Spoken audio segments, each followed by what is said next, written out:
अस्सलाम वालेकुम viewers, I hope कि आप ठीक ठाक होंगे। मैं तमाम वीवर्स को अपने यूट्यूब चैनल पोलाइट गार्डनिंग में खुशामदीद कहता हूं। आज की जो वीडियो है उसमें मैं आपको बताऊंगा और दिखाऊंगा कि धनिया और पुदीने को कैसे इकट्ठा लगाया जा सकता है। क्योंकि सर्दियों में जब फ्रास्ट पड़ती है तो पुदीने की ग्रोथ रुक जाती है और उसके पत्ते जो हैं वो सुर्ख होना शुरू हो जाते हैं, जबकि धनिया के ऊपर फ्रास्ट का कोई असर नहीं होता और धनिया जो है वो फ्रास्ट के दिनों में भी अपनी ग्रोथ जारी रखता है। तो अगर आप चाहते हैं कि आपका पुदीना जो है वो फ्रास्ट के दिनों में भी ग्रो करे तो उसके लिए सबसे बेहतर तरीका तो ये है कि धनिया और पुदीने को इकट्ठा लगाया जाए। वो कैसे लगाया जाए तो आज मैं आपको इस वीडियो में दिखाऊंगा। तो आइए चलते हैं, स्टार्ट करते हैं। लेकिन स्टार्ट करने से पहले अगर अभी तक आपने मेरा चैनल सब्सक्राइब नहीं किया तो प्लीज़ सब्सक्राइब कीजिए, बेल आइकन पे प्रेस कीजिए ताकि मेरी आने वाली वीडियो की अपडेट आपको मिलती रहे।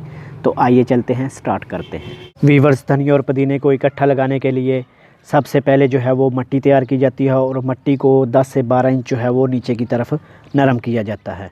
और इस मिट्टी को मैंने जो है वो खुरपे की मदद से पहले ही 10 से 12 इंच जो है वो नीचे की तरफ नरम कर लिया है। और फिर मैंने इसके अंदर जो है वो 10 से 15% तक जो है वो गोबर की खाद मिक्स की है और उसके अलावा बाकी सब जो है वो गार्डन सॉइल है। और गार्डन सॉइल को भी मैंने अच्छे तरीके से नरम किया गया है। नरम करने के बाद मैंने इसका जो है वो सीड बेड बना दिया है। और सीड बेड भी जो है मैंने इस तरह बनाया है कि उसकी ऊपर वाली जो सतह है इसको मैंने हमवार रखा है, क्योंकि मैंने इसके 2 साइडों पे जो है वो पुदीना लगाना है और इसके सेंटर में जो है मैं धनिया लगाऊंगा।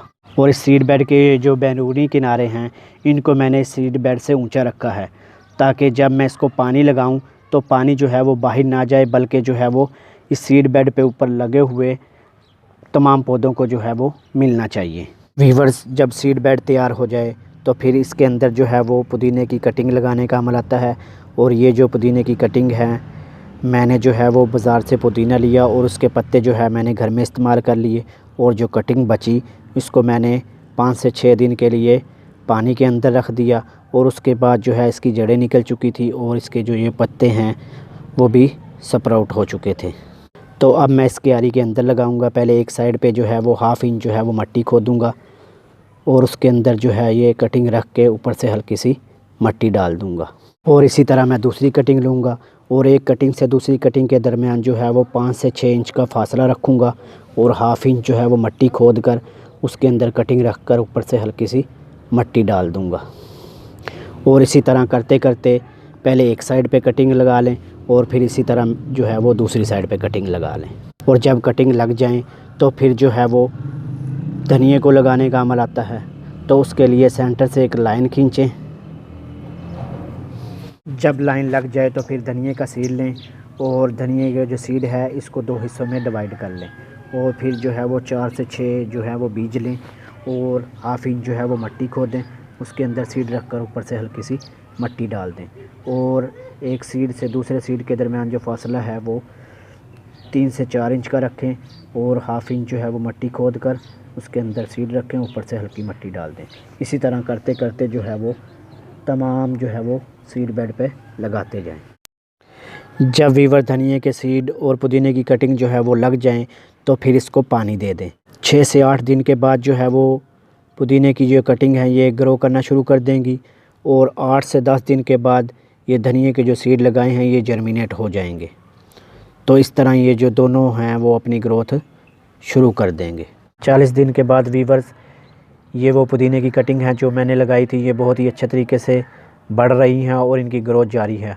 और ये जो है वो धनिया है जिसको मैंने जो है वो सीड से ग्रो किया था और ये भी बहुत ही अच्छे तरीके से बढ़ रहा है। दिसंबर और जनवरी के दिनों में जब जो है वो फ्रास्ट पड़ना शुरू होगी तो ये जो धनिया है वो पुदीने को कवर कर लेगा और जो फ्रास्ट पड़ेगी वो धनिए के ऊपर पड़ेगी, पुदीने के ऊपर नहीं पड़ेगी और फ्रास्ट का धनिए पर कोई असर नहीं होगा। तो इस तरह जो है वो धनिया और पुदीना जो है वो इकट्ठे जो है वो ग्रो करते रहेंगे। लेकिन व्यूअर्स, इनको लगाने के लिए एक बात जहन में रखें कि इनको ऐसी जगह पे लगाएं जहाँ पे इनको धूप जो है वो मैक्सिमम मिले, क्योंकि अगर इनको धूप जो है वो मैक्सिमम नहीं मिलेगी तो फिर इन दोनों की ग्रोथ जो है वो रुक जाएगी। क्योंकि अगर आप इसको सायादार जगह पर लगा देते हैं तो वहाँ सिर्फ जो है वो ना सिर्फ इनके पत्ते जो है वो पीले पड़ जाएंगे, बल्कि ये बेहतर नशोनुमा और बेहतर ज़मीन से खुराक वगैरह हासिल नहीं कर पाएंगे। तो इसलिए इनको लगाने के लिए ऐसी जगह का इंतखाब करना है जहाँ पे 4 से 6 घंटे तक मैक्सिमम इनको धूप मिलनी चाहिए। सो वीवर, ये था वो तरीका जिसमें आप जो है वो धनिया और पुदीने को इकट्ठा लगाकर फ्रॉस्ट के दिनों में भी पुदीनों की ग्रोथ जो है वो जारी रख सकते हैं। अगर वीडियो अच्छी लगे तो लाइक दीजिएगा, फ्रेंड के साथ शेयर कीजिएगा। किसी भी किस्म का कमेंट हो तो कमेंट बॉक्स में कमेंट कीजिएगा। अल्लाह आपका हामी व नासिर हो, अल्लाह आपको ढेरों खुशियाँ नसीब फरमाए। इसी के साथ मुझे दीजिए इजाज़त। अल्लाह हाफ़िज़।